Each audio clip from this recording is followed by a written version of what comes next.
Recording in progress.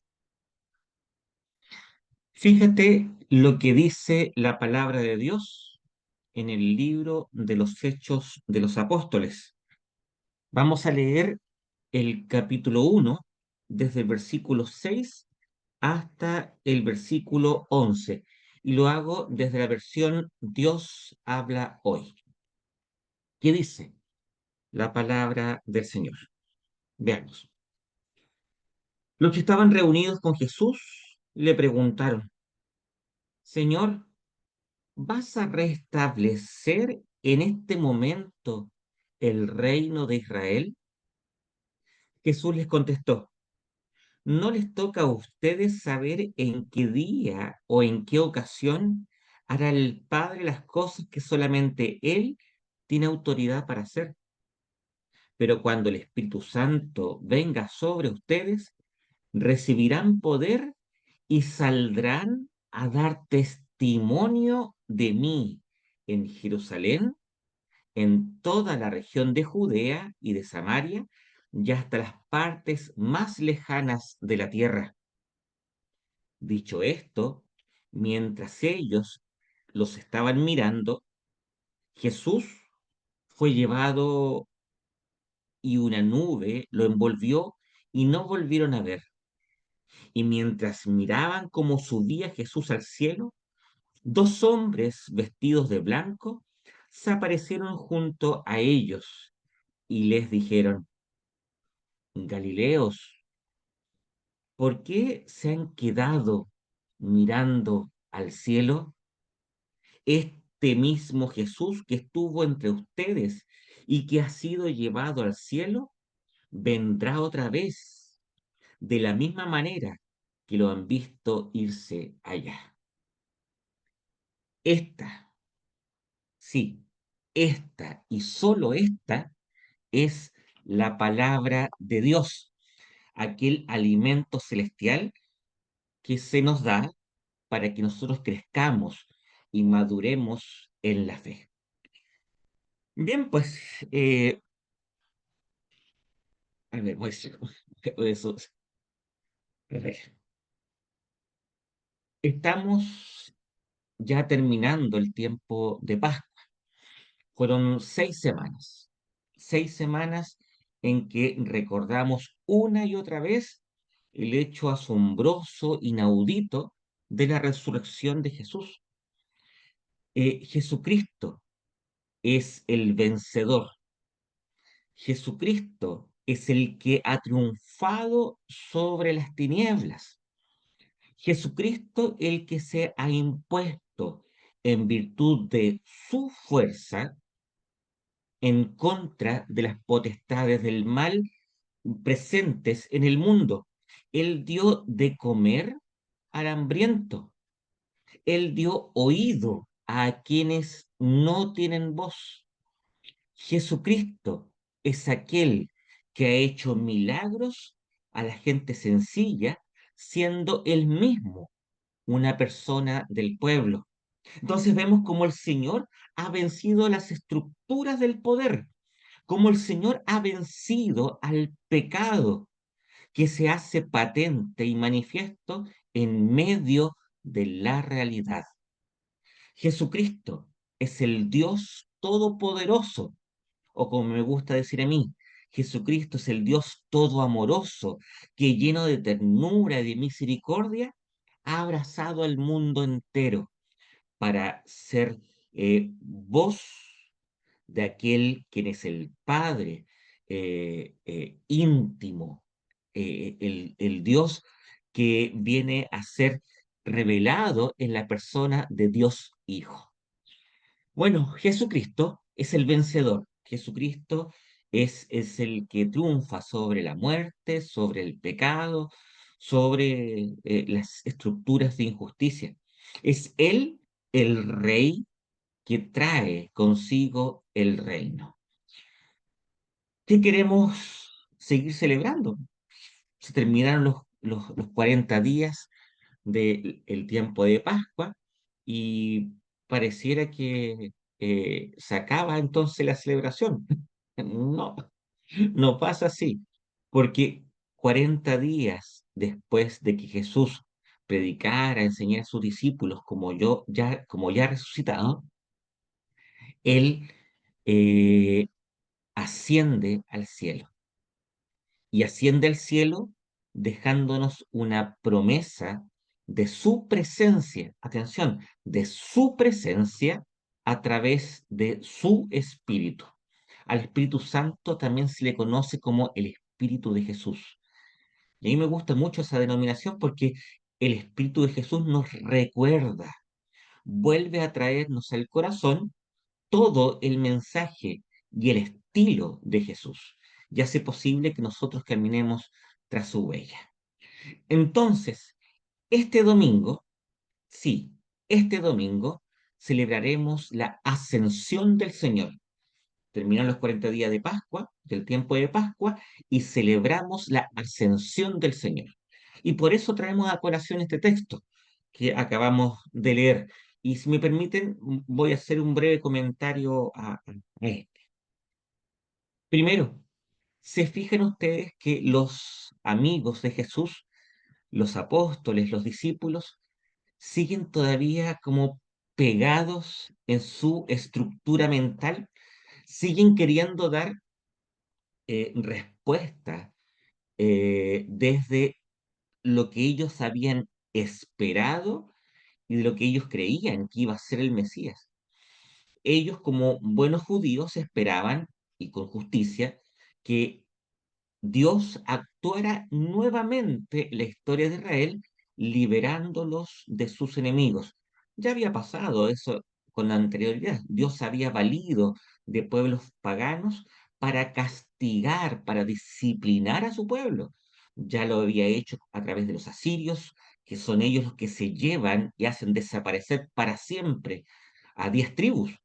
Ya lo había hecho a través de los babilonios, personas violentas que habían sido transformados en instrumento en la mano de Dios para llevarse deportados a los judíos a Babilonia por un periodo largo, 70 años. Fueron ellos quienes castigaron a Israel, a lo que había quedado, las dos tribus, Judá y Benjamín. Y el Señor los había traído de vuelta a la tierra de Israel, donde había quedado un pequeño resto de gente humilde, y se reconstruyeron los muros de Jerusalén y el templo. Usted lo puede leer en Nehemías y en Esdras, en los dos libros de la Biblia.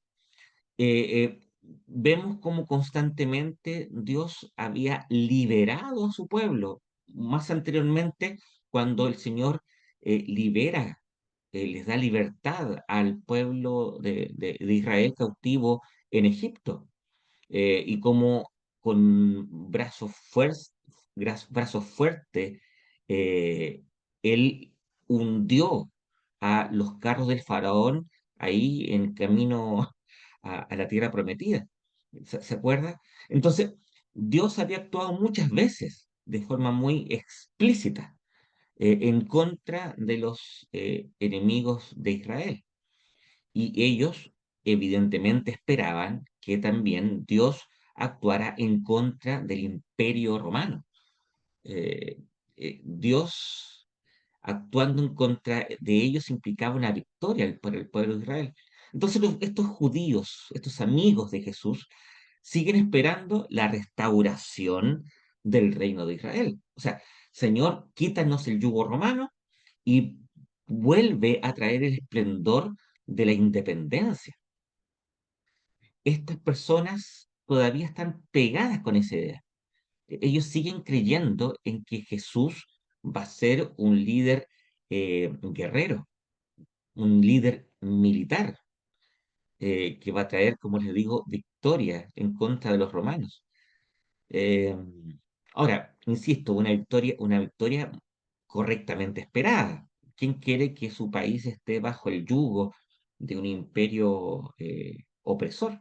Nadie, ¿verdad? Entonces es muy humana esta respuesta, tampoco la estamos criticando. Lo que estamos diciendo es que ellos todavía no entienden el significado profundo de la venida de Jesucristo. todavía no entienden el carácter universal de el mesianiazgo de Jesús. Jesús como Mesías, no solo del pueblo judío, no más, sino que de todo el mundo.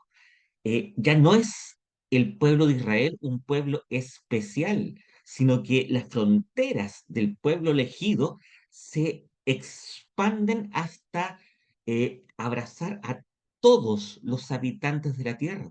Es tan parte del reino de Dios un bosquimano perdido en el África o un maya en Guatemala que un ciudadano de Tel Aviv o de Jerusalén. No hay más esta categoría del pueblo de Israel como pueblo único de Dios, ya no más. En el Nuevo Testamento eso se rompe y las fronteras del pueblo de Dios, del nuevo Israel, son tan amplias como la tierra entera. Entonces, estos amigos de Jesús todavía no entienden eso. Y tristemente tengo que decir, muchos en el pueblo evangélico todavía no lo entienden. Ahí me da mucha pena cuando veo las celebraciones del mundo cristiano y veo gente con las banderas de Israel. Y el Estado de Israel es igual que Venezuela o en la República Democrática del Congo o Tailandia. ¿Se dan cuenta? Es un país más, no es más especial que eso. Si algún día quieren conversarlo y aprender un poco acerca de eso, no tengo problema. Ustedes saben que yo estoy aquí para enseñarles. Pero estos judíos todavía están pegados con esa idea. Y Jesús es muy comprensivo. Y como que los reta amablemente y les dice, no les toca a ustedes entender estas cuestiones. Todavía no, porque sobre ustedes va a venir ¿quién? El Espíritu Santo. Y el Espíritu Santo les va, como dice en otra parte de la Biblia, les va a enseñar todas las cosas. O sea, el Espíritu Santo va a romper sus estructuras mentales, sus ideas acerca de la misión mía como Mesías, y les va a enseñar de que el reino de Dios es sin fronteras. No hay fronteras en el reino de Dios. Por eso afirmamos en el credo que la iglesia es universal. Ya no hay ningún tipo de fronteras. Entonces, vemos de que eh, Dios sigue siendo paciente con los suyos y les dice, no, tranquilos. Cuando venga el Espíritu Santo, Él les va a dar este poder. Y como les decía yo, esto implica grandemente un cambio de estructura mental. ¿Qué nos cuesta cambiar estructuras mentales? ¿Ah? Somos tan porfiados, somos tan estrechos. Nuestro amor, fíjese, nuestro amor es tan estrecho. Y le doy como ejemplo, ¿usted a quién ama? Me va a decir a su esposa, a su esposo, a su pololo, a su polola, a sus hijos, a su abuelita, a su familia. Alguno más patriota me dirá, es que yo amo a la patria. Sí, yo amo a Chile. Ya. Y ama también a Ecuador. ¿Le duele lo que le pasa a las personas que están viviendo en Tailandia? ¿Por qué ama a Chile nomás? ¿Por qué ama a su familia nomás? ¿Se da cuenta que su amor es chiquitito? Mi amor es chiquitito. ¿Y qué quiere Dios? Que nosotros amemos a la altura de la madurez de un hombre perfecto según Cristo. ¿Y Cristo a quién ama? ¿Cristo ama a los suyos nomás? ¿Cristo ama solamente a aquellos que le aman? ¿O usted cree que a Cristo no le duele el desamor de los que todavía no creen? Eh, Jesús muere en la cruz solo para algunos, y ojo que hay teólogos que plantean eso, tristemente. O Jesús derrama su sangre en la cruz para todos y todas. ¿Se da cuenta que nuestro amor chiquitito es estrecho? ¿Usted cree que Dios quiere nuestro amor estrecho? No. Dios quiere romper las paredes de nuestro amor y hacer una casa más grande, donde quepan todos y todas. Y me atrevo a decir también todo. Debemos amar al mundo, a las montañas, al mar. ¿Cómo no le va a doler a usted la cantidad de plástico que se vierte en el mar? O este tremendo basurero que se ve desde el espacio, que está en el desierto de Atacama. ¿Sabía usted eso? Que desde el espacio se ve un basurero. O sea, nos decíamos de que la única obra humana que se veía desde el espacio era la Gran Muralla China. Ahora podemos jactarnos nosotros chilenos que tenemos algo que se ve desde el espacio. En el desierto de Atacama tenemos un basurero que se ve desde la luna. Tristísimo. Dios quiere romper nuestras murallas para construir una casa para todas y todos. Eh, o acaso usted no quiere un corazón grande? Mm, es porque eso implica cierto sacrificio. Si yo amo a todos y a todas, entonces tendré que hacer algo por ellos, porque obras son amores, no buenas razones. Tremendo, ¿ah? Se da cuenta que el Evangelio es mucho más de lo que creemos, pero para eso estamos. Estamos todos juntos aprendiendo de la palabra de Dios para entender esto. Y lo que voy a leer a continuación, o repetir mejor dicho, va a refrendar esto. Fíjese, dice el versículo 8: pero cuando el Espíritu Santo, la tercera persona de la Santísima Trinidad, que es Dios, venga sobre ustedes, recibirán poder y saldrán a dar testimonio de mí en Jerusalén, en toda la región de Judea y Samaria, y hasta las partes más lejanas de la tierra. Como siempre digo, es como un efecto de expansión. Cuando usted tira una piedra en un lago, se hace un splash, no sé cómo se dice. Cae la piedra en el centro y van haciéndose ondas. ¿Y qué pasa con las ondas? Cada vez son más chicas. ¿Sí, po? La piedra queda ahí, hace el splash y quedó ahí nomás. No, po. Se va haciendo ondas cada vez más grandes. La primera, el splash, ocurre ahí en Jerusalén. Luego en Judea y Samaria. Recuerde que en Samaria estaban los impuros, los mezclados, aquellos con los cuales un judío no podía comer. Ya está Jesús abriendo la conciencia judía más. Y luego dice hasta los confines de la tierra. No se olvide nunca del descalabro que quedó en la iglesia en el capítulo 10 del libro de los Hechos de los Apóstoles, cuando Pedro está predicando en la casa de Cornelio y los hermanos, que eran todos no judíos, por lo tanto impuros. Recuerde que un judío no podía comer con alguien que no fuese judío porque eran impuros. ¡Oh, qué asco! Un no judío. ¿Sabe cómo les llaman? Goy. Y Goy tiene un no judío, un gentil Goy en hebreo, tiene una carga de desprecio. Es tremendo. Eh, Fíjese, estos Goim, estos gentiles, son integrados en la iglesia porque empiezan a hablar en lenguas, igual como habían hablado en Jerusalén. Y Pedro dice, si a estos le pasa lo mismo que a nosotros, ¿cómo les vamos a negar el bautismo? Y los bautizaron. Ya quedó la embarrada en la iglesia, porque cuando volvieron a Jerusalén tuvieron que dar cuenta Pedro, Pablo y Bernabé de lo que había pasado. Y se generó toda una discusión. ¿Qué hacemos con estos otros, estos impuros? Tenemos que pedirles que se circunciden. Y ahí está el primer concilio en Jerusalén. Fue esa la discusión. Mira qué interesante cómo Dios rompe paredes y amplía el concepto de salvación. Hermoso.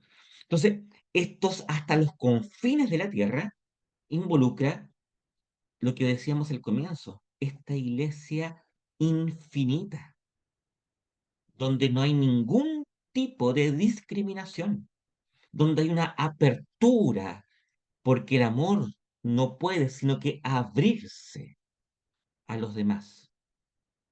Qué maravilloso. Entonces, vemos en este texto el proyecto de la iglesia. Bueno, también el proyecto de estructura del libro de los Hechos de los Apóstoles, porque los Hechos de los Apóstoles comienza en Jerusalén, luego se da en Samaria y luego termina con Pablo yendo a Roma, hasta los confines de la tierra.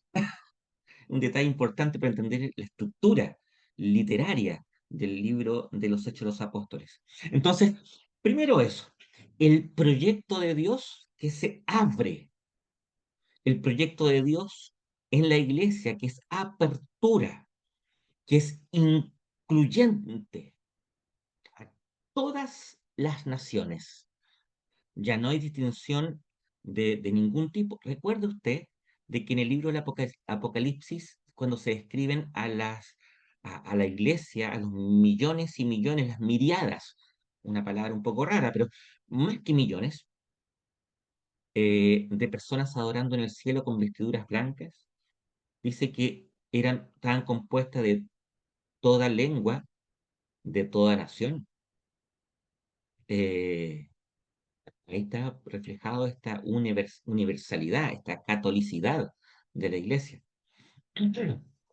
Por eso decimos que la iglesia es católica, es decir, universal. Y por eso en el Sermón 39 de John Wesley se llama el espíritu católico.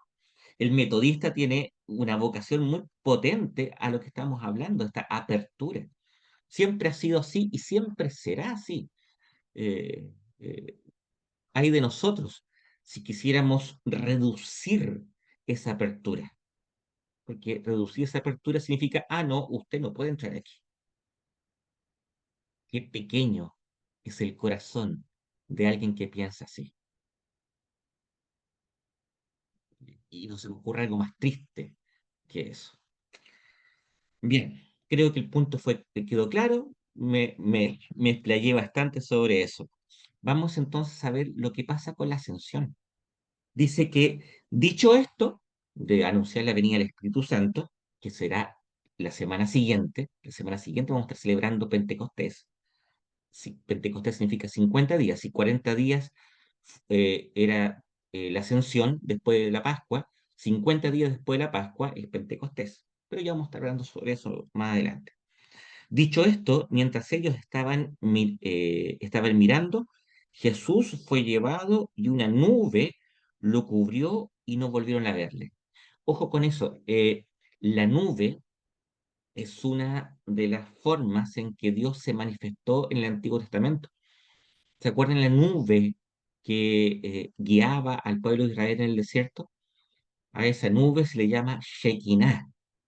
Y la Shekinah es esta presencia eh,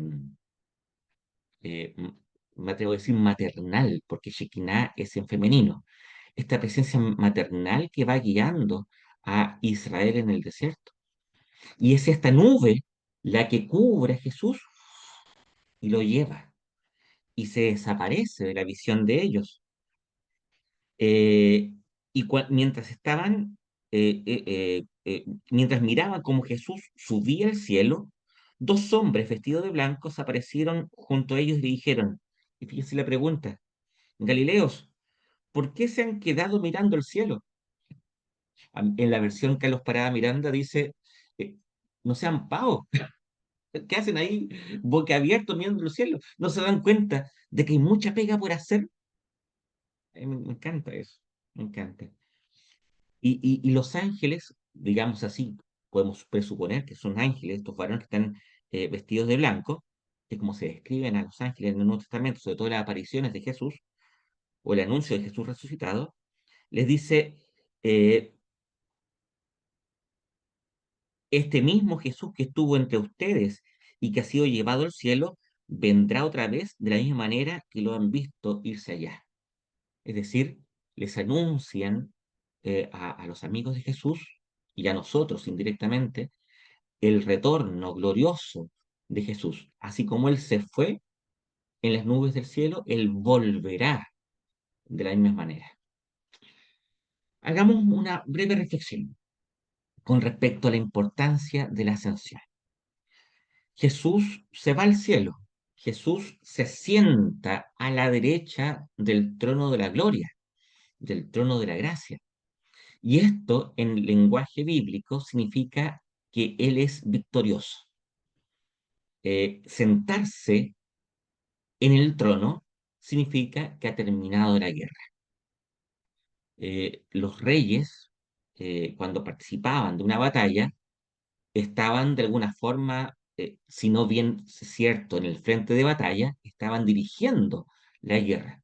Y estaban vestidos con su armadura, probablemente montados en un caballo, dirigiendo las tropas, etcétera. No estaban, un rey bueno estamos hablando, no estaban ahí eh, indiferentes a lo que iba pasando. Jesús, al sentarse en el trono, está diciendo, la batalla ha terminado. Yo he vencido. Yo he vencido. Jesús, al ascender al cielo, y como dice el credo de los apóstoles, para sentarse a la diestra de Dios Padre Todopoderoso, está expresando lo mismo. De hecho, en Colosenses capítulo 4, no, capítulo 3, versículos del 1 al 4, dice que debemos fijar en las cosas de arriba, no en las de la tierra, donde está Cristo, donde nuestra vida está escondida en Cristo en Dios. Eso no quiere decir que nos olvidemos del mundo. Esa interpretación es totalmente errada, es equivocada, como que tuviésemos que andar como fantasmas por la tierra sin preocuparnos de las cosas del mundo. No, las cosas del mundo no son de la iglesia. No, ¿cómo nos vamos a preguntar? ¿Cómo nos vamos a preocupar de la ecología o de la violencia en contra de las mujeres o de la violencia en contra de los pobres? No, esas cosas son del mundo. No, la iglesia no se preocupa de eso. Perdón que sea un poco histriónico, pero que sí me sale. Eh, Ese texto está diciendo, pongan su atención en las cosas de arriba, no en las de la tierra. ¿Qué quiere decir eso? En el contexto de toda la carta, porque además el textito está en el centro, una bisagra de toda la epístola de los Colosenses. Está diciendo que pongamos nuestra mirada en la victoria de Jesucristo. Revíselo, si lo quieren estudiar, no tengo problema. Yo tengo una exégesis escrita sobre eso, si quieres la mando. El punto está en que Jesús sentado a la derecha del Padre es una victoria, consumado es, ya está completa la victoria. Entonces, el horizonte del cristiano es poner nuestra mirada en la victoria de Cristo. Somos más que vencedores en aquel que nos amó. Y ninguna cosa nos podrá separar del amor de Dios, ninguna. Entonces, podemos estar tranquilos, podemos tener paz, como dice Romanos 5:1, tenemos paz, ya tenemos paz con Dios a través de Jesucristo, tenemos paz con Cristo. Entonces, más victoriosos no podemos ser. Usted no necesita ganar un sueldo millonario, usted no necesita tener una casa nueva, usted no necesita la famosa prosperidad para saberse victorioso. Usted viviendo debajo de un puente, estoy exagerando, ya es victorioso en, en el amor derramado sobre usted y sobre todo el mundo. ¿Ve qué maravilloso esto? Entonces,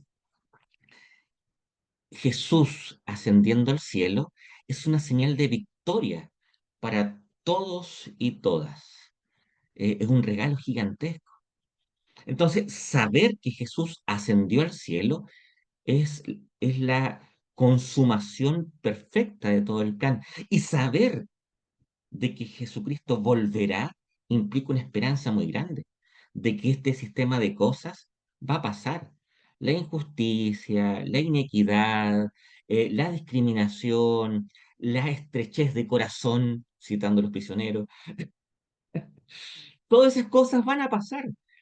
toda lágrima será enjugada, porque aquel que se fue al cielo volverá a instaurar la plenitud de su reino. El reino de Dios, que implica todo este proyecto de Dios consumado ya en la tierra, hoy día aparece como relámpagos. Cuando alguien se sacrifica por otro, cuando una madre se preocupa por no el hijo propio solamente, sino que también el hijo de la vecina, que lo invita a tomar once porque está cachando que el chiquillo pasa hambre en su casa. Todo acto de solidaridad, de amor, de apertura a la realidad de los demás, cuando yo no hago juicios sobre los demás, sino que simplemente los amo, porque el mandamiento no es juzgar al hermano, sino que amar al hermano. Se me está acabando la pila, un segundo.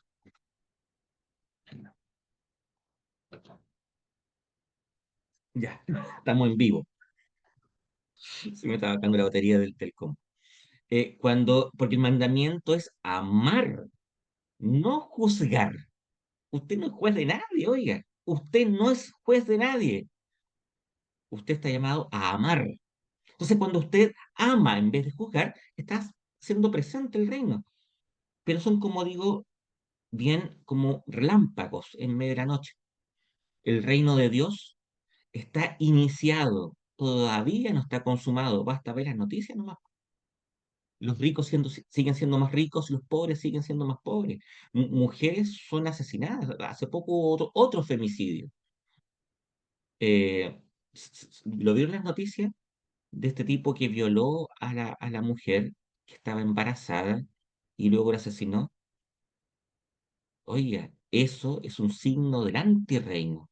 Cada vez que hay machismo, incluso en la iglesia, es un signo de antirreino.